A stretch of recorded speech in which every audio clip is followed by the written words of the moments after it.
In this video, we will understand the role of microcredit programs and self-help groups. Did you know that small loans, as little as 10,000 rupees, are transforming the lives of rural communities, especially women in rural India? But how? Let's understand about the microcredit programs.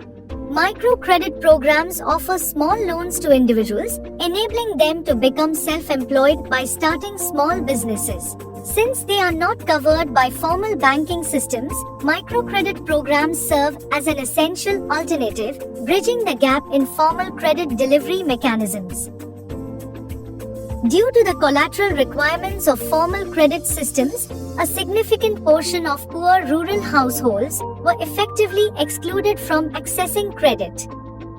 This is where self-help groups play a crucial role. SHGs not only promote thrift by encouraging small savings among rural households, but also provide unsecured credit to their members at moderate interest rates.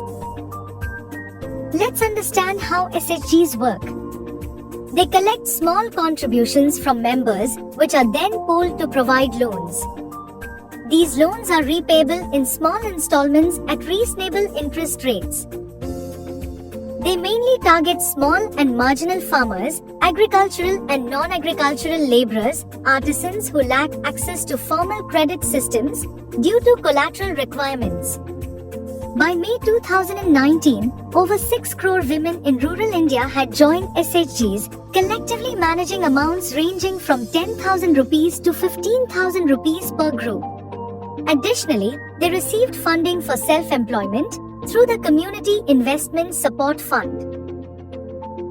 One notable example of such empowerment through microcredit is the Kudumbashree program in Kerala, which serves as a women-centered, community-driven initiative for poverty reduction.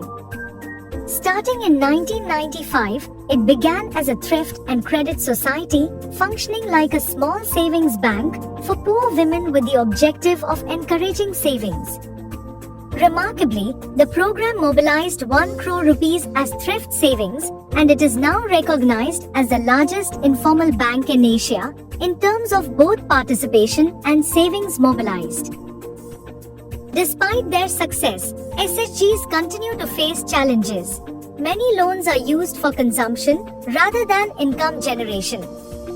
Moreover, the informal nature of credit delivery means that proper monitoring can be difficult.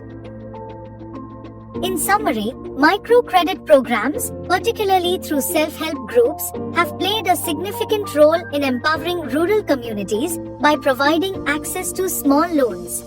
They enable self-employment and promote thrift. However, challenges remain, as some of these loans are often used for consumption rather than productive purposes.